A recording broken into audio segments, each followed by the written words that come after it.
This is Digital Marketing Fastlane. This podcast will show you how to build, launch, grow, and scale a widely successful online business. Listen to real conversations with proven practical strategies and success stories. You're going to learn how to generate more traffic, more sales, more profit, and customer lifetime value for your online store. Coming to you from the online marketing experts at Voy Media, here's your host, Kevin Urrutia. Hey everybody, it's Kevin Urrutia here with Digital Marketing Fastlane. I'm here joined with my co-host, Eric Philippou. Eric, you look very dark today. I did just move. The lighting situation's a little different right now. I like that empty bookshelf, by the way. You have one book, though. Yeah. The best book out there, people. .com Secrets by Russell Brunson. This book will teach you everything you need to know about marketing. It makes a great mouse pad, too, if your mouse pad is still in the packing boxes. So today, guys, we have a very special episode. This was inspired by an episode that Eric and I watched. I think Eric watched it first, and then he floated it around, and then through the DMs, everybody eventually got it, which is pretty funny. Y Combinator is the top sort of VC firm for startups. They're about 10, 12 years old now. And Wilson and I actually applied for YC when we were in college, and we did not get in. Kind of sad. We could still make it work, right? It's a very hard process into Y Combinator to get in. The video was called something like traits of top 10% founders. A lot of clients we have that are founders, those traits were very clear for the clients. They were talking about like tech startups, I imagine, but this is absolutely applicable for e-commerce founders. And a lot of people listening are trying to start their own e-commerce business, or maybe they're a media buyer working with clients who are e-commerce business founders, or just digital, or it could be lead gen. A lot of these traits are completely applicable. It was a great video. Maybe we'll have it in our show notes or in the YouTube description. So we wanted to make a version specifically for e-commerce, something we noticed across our best clients. Kevin and Wilson have founded 8-figure e-commerce brands themselves. Not to suck up, but they also exuded these traits. So you might notice if you know them. Some of them might seem like common sense. You might see who are founders starting an e-commerce business and lack almost all of these traits. Number one that we put down here is growth mindset. This sounds like a broad term or broad thing to say, but growth mindset really means that you want to get better and you want to learn more. And this just means that diving deep into the thing that you want to learn about. If you're doing about inventory, what does inventory planning mean? It's kind of crazy because, Eric, I was working with somebody recently and they're doing about 100, 200K in revenue. And they're asking me, what do you guys use for your inventory or 3PL? I was like, oh, I use this company called ShipBob. She's like, oh, really? She's like, I'm still mailing the stuff myself. That's crazy. I just never took the time to ship it, look it up. That sort of shows you they have a great product. And for me, I'll be like, maybe you should be looking into inventory planning or inventory scheduling or 3PLs, all these sort of things that will help you grow the business faster. But you can't do it yourself. It's how do you now with this grow business faster? Now you don't need China to send you stuff to your house. You can send directly to the warehouse, and that just improves your process. So it's this mindset of how do you get better, quicker, and faster? Because at a certain level, you just can't do certain things. So that's kind of like where growth mindset comes. It's just learning, reading, improving what you currently have to make it better. I think for me, the biggest thing, I guess surprising, I think, Eric, when I was talking about productivity in our company, talk about the Pomodoro technique. And everybody's, what is that? I've never heard about that. Doesn't everybody look up like how to get better productively? Me and Wilson have been doing this in college. We look up all these tactics and techniques. No one's ever thought about looking up productivity hacks. You got to do the shortcut. No, this is a new shortcut. Stop doing this thing. Keyboard shortcut. Yeah, keyboard shortcuts. Yeah. When I see myself doing something 10 times, I'll be like, Google, how do I do this thing on my keyboard without a mouse? At least for me, that comes from maybe not growth mindset, but for programming. Programmers, we're always looking how to become quicker and faster to write more code faster. Growth mindset, I think what Kevin's alluding to is always looking to optimize every little part of your day. Because you'll compound it over time. I know when I started working for Kevin, he probably said this word 100 times in the first month. So all these good traits compound over months and months and even years into being 10 times, 20 times more productive than you otherwise would be. And that's a very important thing, just being productive. That's great for anything you want to do. Another part of growth mindset is kind of like that book, Carol Dweck Mindset. And this is huge in e-commerce and digital marketing. Not being afraid to fail and making sure you're learning from mistakes, staying motivated, staying optimistic when things are tough, because e-commerce is absolutely very tough. You're literally just trying to sell someone something. They don't even know who you are. If they just see something scrolling on their screen 100 miles an hour, it could be very daunting. So having that growth mindset, being able to learn, not being afraid to act, it really testing and learning. When I talk to Kevin and Wilson, they're always testing new ideas. They don't care if it fails as long as they learn from it and apply it. It sounds like fluff. It sounds like something people just tell you when we're working with clients and marketing. You have to have that mindset, like even if just creative testing, testing different ads, testing different offers. Kevin and Wilson and their businesses and our clients, they try it with completely different business models. We don't care if this business model completely fails as long as we learn from it, they apply it to their other businesses or their future endeavors. Having that mindset is something I notice differentiates people that are much more successful in e-commerce than people who maybe they just start drop shipping and it doesn't work out, so they give up, or they start maybe selling t-shirts with some design they thought was cool, really introductory level e-commerce, and they kind of stop there. That's the real difference. Or even founders we have, or maybe some people we worked with in the past as clients who didn't have that mindset as much. They weren't able to scale as much, even if their ads were successful, digital marketing campaigns were successful, and things would happen that would interfere with their business. Maybe some change on the platform means you have to market differently or something. Being afraid of the risk and not being mindful of the reward, you could leave a lot of opportunity on the table. So that growth mindset is very, very important. It's so important to not being afraid of things, super important, but at the same time, just the mindset that you're going to learn something from it. It goes back to how we test creatives too. A lot of founders that we work with that we know have a great mindset are just, we'll show them creative and they're like, hey, this looks good. Let's give it a shot and see if it works well. Where other ones are like, no, the font here is 2 pixels off from the top. Yes, there's like a little bit of that for sure. But when that's constant, you get in your own way with that low impact crap. I don't know if that's a growth mindset, but it's definitely something that the clients we work with and the business we see scale a lot, they're not hyper focused on whether the font is bold instead of semi-bold. Another thing I want to add real quick to growth mindset, I know we say it and you might be thinking, oh, well, that's easy to say if you're already successful. You know, someone listening to this might be starting their first e-commerce thing with their own money. They save up a lot of time for it. When you're first starting out, there's risk involved. It's real money involved. It's your own money involved. That's why that growth mindset, just building that in your life in general is so important, because it is a really big risk, but the reward is phenomenal. So if you can educate yourself, make calculated risks, know what you're looking to learn from it, be mindful that this could easily fail, learn and get better from it.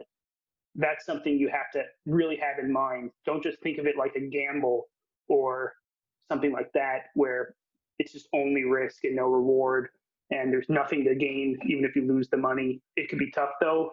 We're not unsympathetic to that. If you really want to be very successful in e-commerce, you can't just be afraid of taking the risk. It's mindset. I was talking to somebody yesterday and they were like, I want to invest $1,000 into Facebook, and they've never done Facebook ads before. And they literally asked, how much money can I make back? That's not the way you should be thinking about it. The way you should be thinking about it is, if I spent $1,000, now you'll learn what did work and what didn't work. So then maybe for this business, you can sort of improve on it. Or for the next time you start another company, you know a little bit more how Facebook ads work. Then that next business is even better. It's like a stair-step approach in growth mindset. And that's how you should be thinking about, okay, I'm investing this. How do I learn more? Same thing with courses. People never buy courses because they feel they're not going to learn anything. I still buy courses and I feel like I know stuff. But if you find one thing that can help you make your business better, that's worth that $1,000, $2,000 courses. And at least for me, I don't buy courses of $20, $30 anymore because I think they don't have any good information. At a certain level, you want stuff that's expensive because you know they're charging a lot. They must have something in there or else people are going to refund it all day long. I go with that mentality. Purchase a course. I think, Eric, I told you that this is the best course I've ever purchased. Tons of money, right? You can do a whole episode about growth mindset and e-commerce in general, but going ahead, we can go to the next topic. When we say somebody executes, really, this came from a lot of stuff that we see right now, people doing. And for example, founder that execute means that they can get stuff done. When we say get stuff done, everybody can get stuff done, but it's more about like, do they get stuck in this phase of, oh my God, I don't know how to do it. Let me just procrastinate and not do it. And then later on complain that I just didn't know how to do it. Really, the best founders find a solution on how to do things. And that's what we mean by somebody that executes. So for example, let's say you're like, hey guys, I'm going to make this in e-commerce. Hey guys, I'm going to make this landing page next week. And then you come by next week. I didn't know how to do landing pages. And then you ask, what did you search or how did you do it? I didn't Google anything. Why didn't you search online? Yeah. There's Unbounce, there's Lead Pages, there's all these tools out there that you can do landing pages for. A lot of these tools are just drag and drop. There's also like Webflow. Oh, there's so many options to do it. The key thing I think people get stuck on with execution is what tool should I use? Because then there's Unbounce, Lead Pages, Webflow, all these other ClickFunnels. The tools don't matter. The actual page is what matters. But what I see is founders get stuck in this phase of ClickFunnels versus Unbounce, Lead Pages versus Click. They all do the same shit. They just make a page. Just make the page, and later on, maybe you'll find a better solution. Because in the beginning, you just want to get stuff done quickly. So that's really what you're looking for, is a founder that just can see a problem, like, okay, let me just get it done, and then not get stuck in this random procrastination phase of I need it to be perfect. Perfect just means that you're procrastinating. That paralysis by analysis is very real in e-commerce and I guess entrepreneurship. The founders we see very successful are the ones that they're constantly testing new things and on their own, separate from the digital marketing work we do for them. And they do it. They say they're going to do it. Oh, I'm going to try this new video from this creative company or buy it, see how it works. I'll let you guys know. Next time we talk to them a few weeks later, they're like, oh, we did this, didn't work, or it did work. Oh, we did this email blast campaign based on that lead gen campaign you guys had for us. They do what they say they're going to do. They do the promotions. They just go ahead and do it. Like your example, oh, should I use Unbounce or ClickFunnels or Zipify? The real good founders are the ones that they just pick one and they run it. They drive traffic to things, or they test an offer, see how it does, drive traffic to it, go from there. By the way, there's a very logical mindset of the paralysis by analysis because you're an entrepreneur, you're taking risks, it's your own money. So you want to make sure you make the best use of it. So, I want to look at all the different tools, look at all their features without really knowing what's going to happen once you drive traffic to it. At some point, you just have to get traffic to something, see how it does.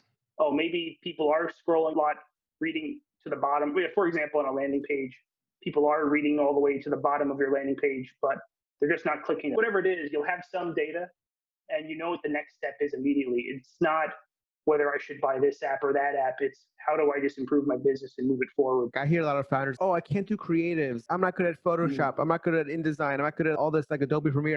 There's so many free tools out there. Canva, you can do almost anything in Canva now. Just go make something besides just complaining that you can't do something. I hear that a lot. Oh, I'm not good at this. Good example, I think, Eric, I'm happy that you're doing landing pages, right? Unbounce. And you're like, oh, they're so hard. No, they're not hard. Just going to do it, right? 90% of the stuff, oh, it's going to be so hard. You realize it's really not that hard. No, it's these not that hard. agencies you're hiring to do these things and charge you, they're not rocket scientists. People who just Googled shit and figured it out. Exactly. And, they're not more or less smarter than you. This goes back to growth mindset. Sometimes that manifestation of, oh, it's hard is what prevents you from executing. Basically, what makes great founders is having great marketing knowledge. When we say marketing knowledge, I mean just truly kind of understanding the basics of marketing. As in marketing that's happening now. If you want to do Facebook, I think you should truly understand what is Facebook ads. There's so many YouTube videos. I think when I talk to founders, we don't work with these anymore because it's like not the type of partners we want to work with. But I tell them, hey, do you know what Facebook ads is or Business Manager is? They say no. Why haven't you just gone to YouTube and done a YouTube tutorial? And they're like, oh, I'm so busy. You're that busy that probably one of the most important parts of your business is Facebook. Don't have time. I know you have time, right? This goes back to everything. Growth mindset, execute. You can watch a 10-minute YouTube video because I know you're watching a 3-hour Netflix movie. Don't tell me you don't have time. It's just you don't care. Partners that have great marketing knowledge, they understand Facebook ads, they understand landing pages, they understand copywriting, emails. Huge one. Copywriting is a big one. The best at it because that's what you need an agency for, but they at least know how they all work together. Google Analytics, that's where I see marketing knowledge. It's like, I kind of know why landing pages are important. They understand marketing psychology, especially around their product and their business. They actually understand why people want to buy this, emotions behind it. When you really understand that and things like copywriting, like a really smart founder that I talk to a lot, he always says, don't outsource things like copywriting and thinking of angles and brainstorming and that kind of marketing stuff. He is really opposed to that. He wants to make sure he's the best and he's the best at that because it's such an important part of his business. He wants to just understand that so much. Not that he doesn't trust marketing agencies, but it's such an important part of being a founder, really understanding the psychology of your customer, why people are buying your product, basically, and then how to communicate you're selling to them. Good copywriting, things like that are so important because you can apply it to every single channel. Even at Voy Media and even the company I'm at now, when I have a huge success, I let everyone in the agency, or right now I'm at Upsy, it's a startup. I let the whole company know when we have things like angle success or certain copywriting, because it impacts everywhere from customer service to the website. It can impact the emails, the blogs, everything we do. When we're working with clients, you let them know too, because it can impact everything they do, all their channels, everything can improve. So that's why the marketing knowledge, if you're a founder, you have that good marketing knowledge, you understand why people are buying, especially from your product specifically. Even if you go on a new channel that doesn't exist yet, you'll have a leg up just because you know, okay, you see why your people on that marketing channel, that maybe it's Snapchat or TikTok, and how it applies to your offer. So you'll always just have a leg up that way. I think that's so crucial to truly understanding who's buying your product as a founder. And of course, being able to adapt to new ones. Like, for example, obviously, we have Montum, right? I was telling you, Eric, where for the longest time, we thought our buyers were, maybe 20 to 35. And then we realized that our buyers were mostly 50 plus. So then, because we thought that ourselves and it's our own company, we were able to change like the marketing language, the content, the images, the videos to that 50 plus crowd that was performing well on Facebook ads. Just having some adaptability is also important with like angles and things you can test. So this one, Coachable, this goes into a lot of the others, but knowing how to learn, being eager to learn. When I talk to Kevin or Wilson, any really successful e-commerce founder, whether it's a client or the founder of Upsy, basically they're always learning something. They're always explaining, oh, I just learned this, reading this book or doing this course. They take instructions from people. They are really good at learning. They love to learn. It's that growth mindset. It's part of that mindset book Carol Dweck talks about. It's a very important trait from a founder, especially in something like e-commerce. For coachable, it means somebody that's willing to learn and willing to get advice. It's such a weird thing that people don't want to be coachable because they know that the biggest, most important people are coachable. Think about LeBron James. He's the best athlete out there, but he himself has like 20 coaches for every part of the thing that he does, dribbling, shooting. It's crazy how you don't think you have a coach, but like these famous athletes do. It's not like you can't get it. It's more that you don't want to get it. It's you don't feel like you should get it. Really, if you can afford a coach, which a lot of people can't because sometimes they're pretty expensive, honestly, the best coach is a book. A book literally has tons of knowledge on there. And that's why books are so great. It's because there's so many books for anything you might want. You want to get better at dribbling. There's a book on dribbling. There's a YouTube channel on dribbling. You want to get better at inventory. There's a book on inventory planning. If you really want it, you'll go get it. And this goes back to like the growth mindset, execution. If you can hire a good coach, it's great. Obviously, we know our friend Jason. He has like 5 coaches. Being open-minded about learning books. Even at Voy Media, when I first started at Voy Media, we had a certain hiring process. Then Wilson, oh, I'm reading this really cool book. I think it was called The Who Interview or something. All right, let's try it for the next round of interviews. He's just always reading the new book and trying it at Voy Media. By the way, this is hiring. This is not something, it's not a marketing tactic. It's not russellbrunson.com secret. All right, I just want to get better at this. Let me find a book or something. Let me not just wing it or not procrastinate it. He's like, okay, I'm going to read a book, learned it, let's execute it. And it was called The Who Interview. It completely changed how we interview. I conducted these interviews. It's a really, really good hiring process. Basically, it changed the whole way the company hired from then on. That really helped a lot because the talent we brought on is really good. It's not such an endorsement of Voy Media, it is, but an example of how reading a good book or being coachable, just being open-minded can have such a huge impact on the way you do things going forward. It's hard to really comprehend unless you really go through it and try it and have a couple wins in that way. And another good example just in pop culture is Kobe Bryant. Even when he was close to retirement, he would call someone like Dwayne Wade in the middle of the night and be like, hey, how do you do the pick and roll like this? He's always a student of the game. You'll notice that in just a lot of very successful, whether it's founders or people in general, always looking to learn, being coachable. And there's a level of humility there too. It's not, oh, I already know everything. Kobe Bryant, 15 seasons in, it's, oh, let me call this other guy on the phone who's, by the way, 10 years younger than me and ask him how he does this. A lot of people out there that just know certain things more than you. I'm learning some copywriting stuff in this new copywriting group. These guys are so good. Our Jason introduced me to this group. I was like, oh, let me check it out. When you see something that's mind-blowing, I'm like, oh my God, you want to get better at it. But yeah, with Wilson example is great example. Book is so good. We hear it all the time, Eric. Wow, that was such an intense interview. I've never done something like that before. It's crazy how nobody does it because the book is so good. This goes back to people read this book, but then they don't execute on it because it's actually a very detailed plan. And Wilson laid it out into the sauna, the process. This is what you'll say. This is what you won't say, right? That little anecdote probably has all four, or I guess how many examples we have in this video. That whole process Wilson went through has every single aspect of every single trait we just talked about in this podcast. Those are just great traits to have in e-commerce, an agency or e-commerce or whatever startup you're building. Yeah, for sure. Take a look at it. Again, we'll probably put the link to the YC video that has a little bit more. This is what we think about too. Like, subscribe to us on YouTube. Give us a 5-star on iTunes to help us get our podcast rankings up. I hope you guys enjoyed it. Thank you. This week's episode of Digital Marketing Fastlane was brought to you by the performance marketing experts at Voy Media. Join us again next time as we'll be bringing you more tips, techniques, and know-how to make your online business the very best that it can be. If you have any questions, comments, or feedback, we'd love to hear them on Twitter at Voy Media. Thank you.